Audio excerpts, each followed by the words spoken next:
Well, good morning. It excites me every year to be with you during our vision workshop. I'm grateful to God to be part of a ministry that began by the faith of 16 young men and women back in 1973. This coming March, AIM will celebrate 50 years of ministry. In that time, AIM has sent over 2,200 students to 48 nations, 33 states in the United States. This summer, we'll add our 49th nation as we send a team to Monrovia, Liberia. Look at these flags as they enter. They represent the call of Jesus being answered as we go and make disciples of all nations. The call is being answered because young men and women continue to go. And that is what we'll continue to do until Jesus returns. And as we work, my desire is for us to work in such a way, and I'm speaking as much to myself as anybody, to demonstrate conviction and work in such a way that says we believe Jesus will return in our lifetime. What does it take to compel someone to say, "Here I am, send me"?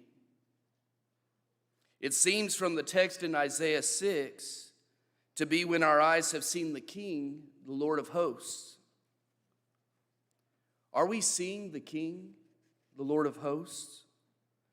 It makes me wonder if our eyes as a church as a whole have been focused on something else in recent years, because I'm seeing fewer and fewer people lining up to say, "Here am I, send me." The church finds itself in a desperate need for more workers. And the irony is that in the midst of the need for more workers, we have lots of young men and women who are saying, "Here am I, send me," only to be convinced by their parents and other adults that there's something else better that they could do. Since when is taking advantage of an opportunity to invest intentionally in one's relationship with God, or growing in one's Bible knowledge, or growing in one's ability to share the gospel, something that's second best? I believe one of the worst things that we could do as a church, as elders, as ministers, as youth ministers, or as parents, is to convince our young people that there is something better than this that they could do. While I just shared that, I want to share with you that I feel lots of hope. Look at these young men and women as they stand before you. They are an answer to our prayer for more workers. As I continue to develop my faith, I'm learning to see each moment as significant. Each of us has this opportunity. This moment, right now, has the ability to be as significant as we want it to be. Can you imagine the impact it would have if we left this place with a renewed conviction that the best future of the church is actually what we invest in our young people we already have? Truett has a little post-it note in his office that says, "Any leader who has failed to train the next generation has failed as a leader." Brothers and sisters, we must take the training of the next generation seriously. And the training of the next generation does not happen by itself. I remember the words of Klein when he said, "We're always only one generation from apostasy." The church must make it a top priority to put our young people in environments that are intentionally focused on developing them into leaders. Brothers and sisters, I'm grateful to God for AIM's 50-year history. But I can't help but think that God has even more in store for us moving forward. There are two groups I'd like to recognize this morning. First, we have our campers who are considering coming into AIM in the future. Will you please step forward?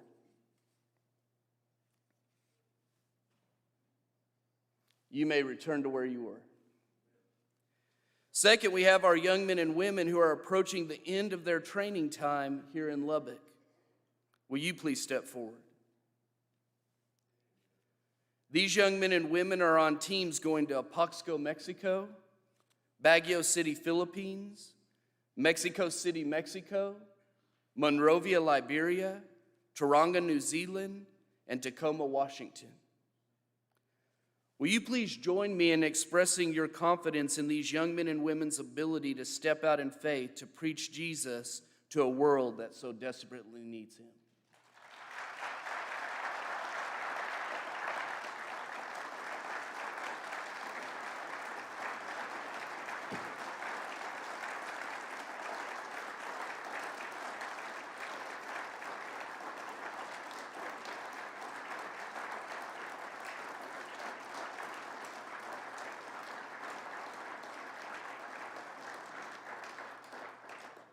You may return to where you were. I believe we're on the verge of an amazing chapter in the kingdom. And I will continue to say that the thing the church needs the most right now is more workers. We need thousands of men and women like you to plant seeds in the hearts and minds of our young people that something like AIM is worth doing. I remember as a young teenager going to youth rallies and consistently hearing encouragement for going into ministry. I'm not really hearing that these days. I remember as a young teenager having a heart to serve God, but not really knowing how. And a man named Patrick Schaefer introduced me to AIM, and the rest is history. I think back to Deuteronomy 6 and 7, where it says, "And these words that I command you today shall be on your heart. You shall teach them diligently to your children, and shall talk of them when you sit in your house, and when you walk by the way, and when you lie down, and when you rise." This is just my judgment, and it's mine. But I think that overall, the church in the United States, we have forgotten this. But I believe that if we return to this, we'll have a new generation of young men and women who have seen the King, the Lord of hosts, and will be lined up in droves saying, "Here am I, send me." Matt is getting ready to come up and lead us in the song, "We'll Work Till Jesus Comes." As he leads this song, the students will march out as a live illustration of obeying the words of Jesus by going and making disciples of all nations and teaching them to obey everything he has commanded us. Jesus has all authority in heaven and on earth, and Jesus is with us. And because of this, there's nothing that can stop us. O land of rest, for thee I sigh. When will the moment come when I shall lay my armor by and dwell in peace at home? We'll work till Jesus comes. We'll work till Jesus comes. We'll work till Jesus comes and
Good morning. Isn't that inspiring? Doesn't that bring you hope? It is great to think that our Lord is raising up workers for his vineyard. And it is such an inspiring thing to think that these young hearts are willing to step forward and to do what so many others are unwilling to do. I want to begin by saying thank you to our advancement department for making it possible for me to wear the Ukrainian flag this morning. You'll see, if you can't see me behind the podium,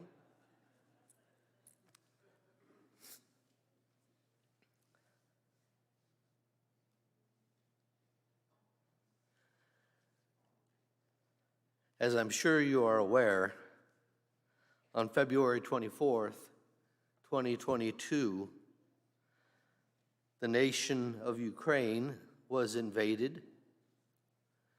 And when that happened, the Lord's church, along with many other people, sought to respond to the multitude of needs there among the refugees, the displaced persons, and those in the midst of the war within Ukraine.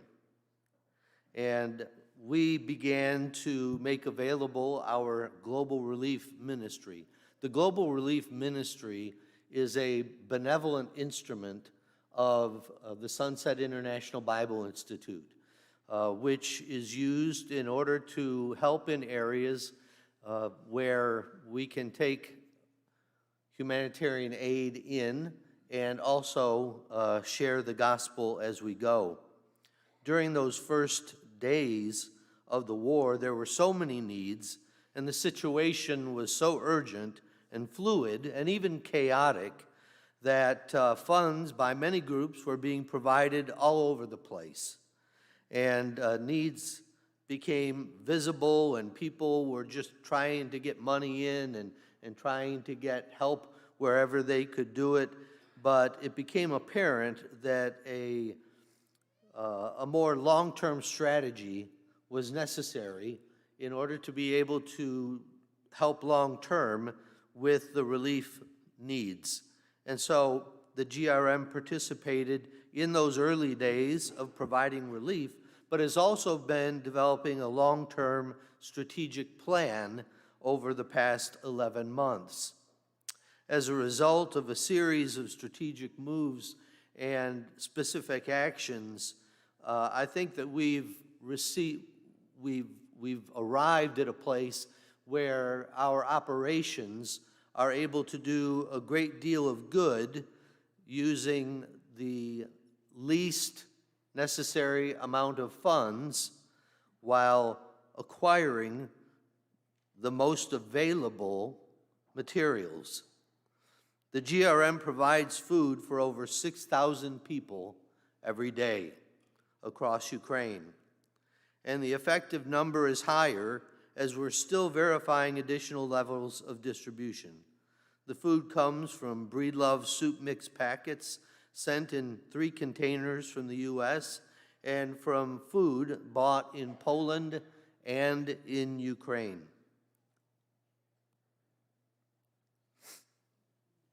Here is an image from the war, and certainly that image can be carried over to a great many different cities in Ukraine, whether that's in Dnipro, Kharkiv, Kyiv, Mariupol, Kherson, Zaporizhia, and even into western Ukraine. As you know, it is currently winter in Ukraine, as it was during the time of the earliest days of the invasion, which made it so much more difficult. And so we began to work in order to prepare some containers to go over, as I previously mentioned. And this is an image that was taken at Breedlove here in Lubbock. as we were preparing the very first container of food that was sent over to Ukraine. This was enough to feed 1 million people and has been distributed. Another image of all of us saying goodbye to that container as it began to roll out of the Breedlove area. And here it is being received in Ukraine and being offloaded by some of our brethren in western Ukraine, and thereby to be distributed into areas of Ukraine. There were people who were waiting to receive some of those goods, as there are people that are lined up wherever distributions are made, because they have very little opportunity to be able to receive whether it's food or clothing or other items. And so the best opportunity they have is to be able to find people who are giving things away, and they are dependent upon those people. We also purchase items when they are available in Ukraine, and this is a purchase within Ukraine where they have supplies. And we also purchase, as I mentioned, in Poland. Those things are then put into individual packets and delivered into the hands of the people who are needing them the most.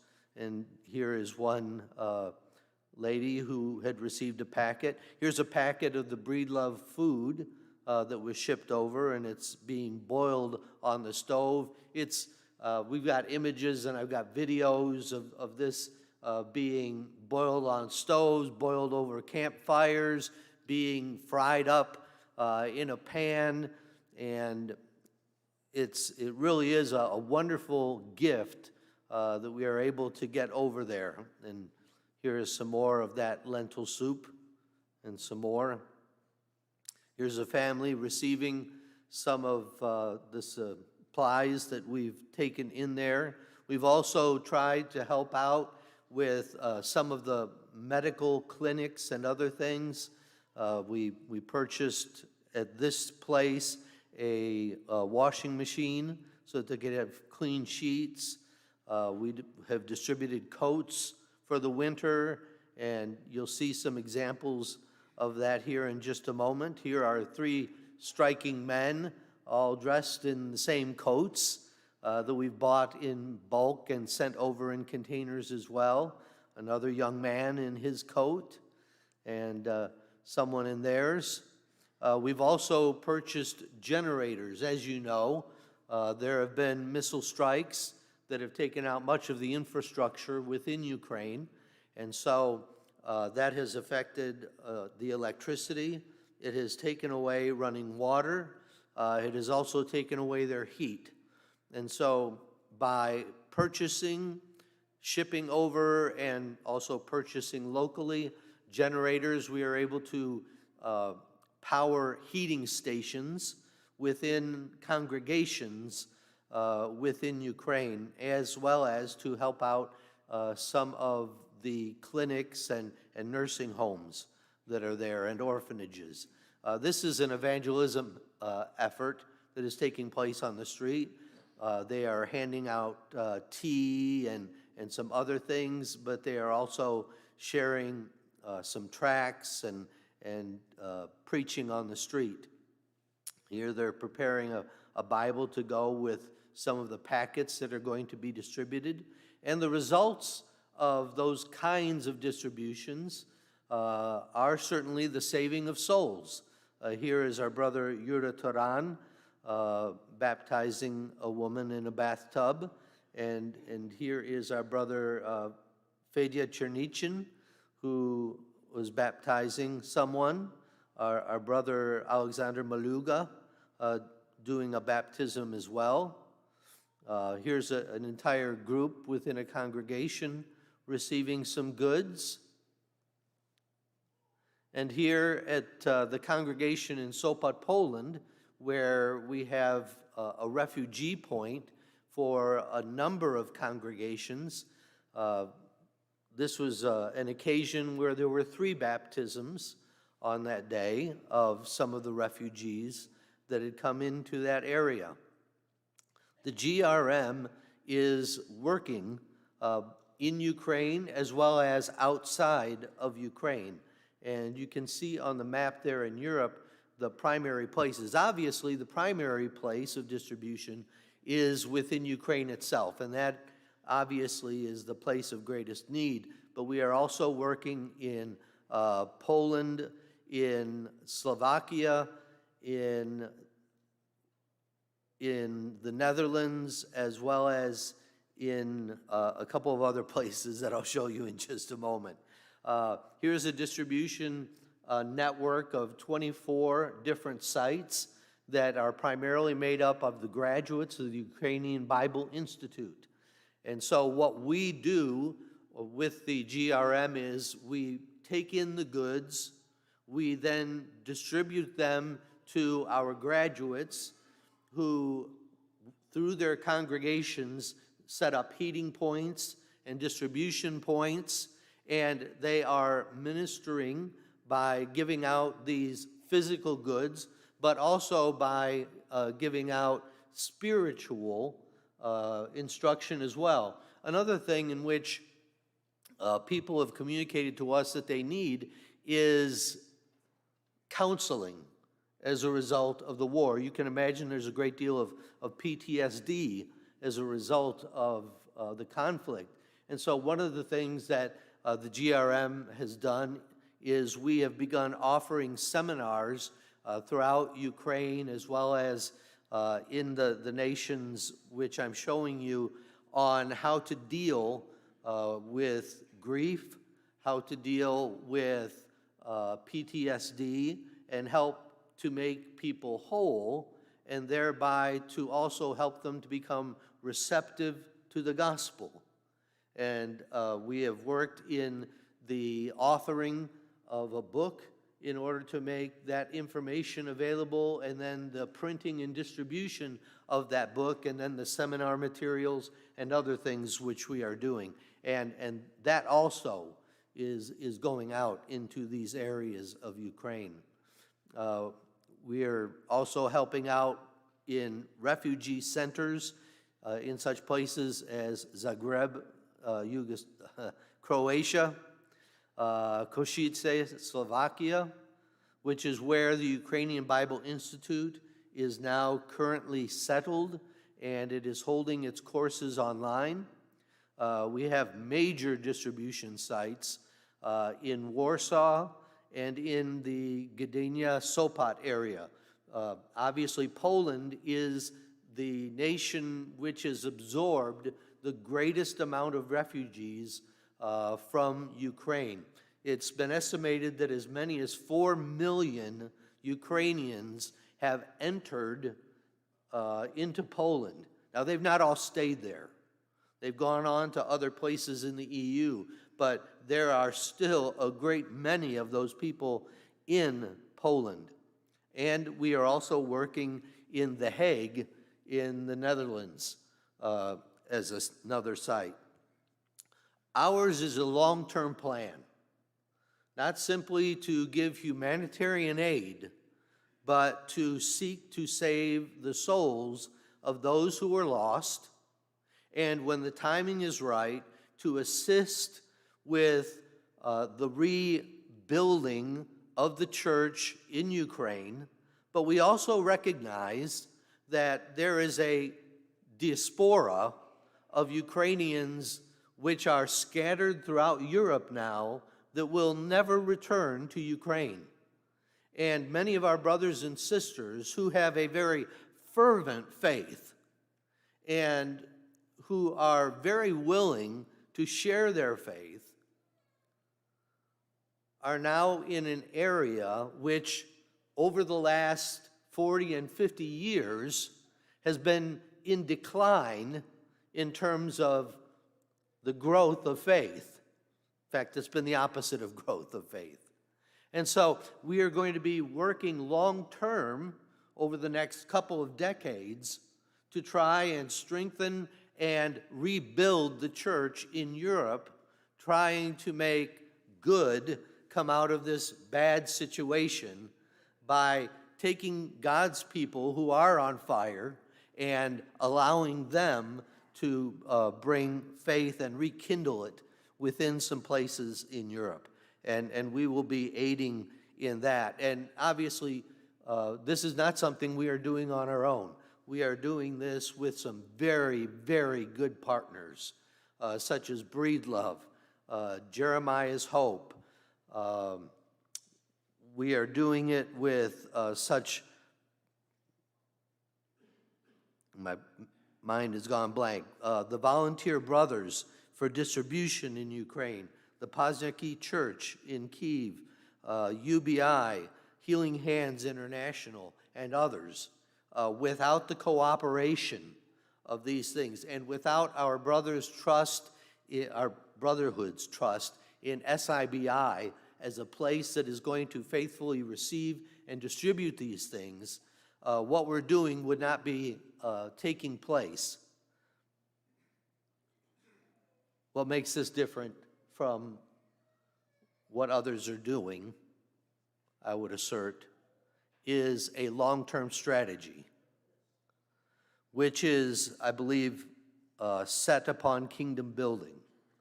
And so I hope that you're encouraged by what you've seen this morning, and I hope that you and your congregations will continue to be involved with the Global Relief Ministry, because the needs continue to be great, and they will be great for years to come. And we will share more of that in the days, months, and even years to come. May God bless you.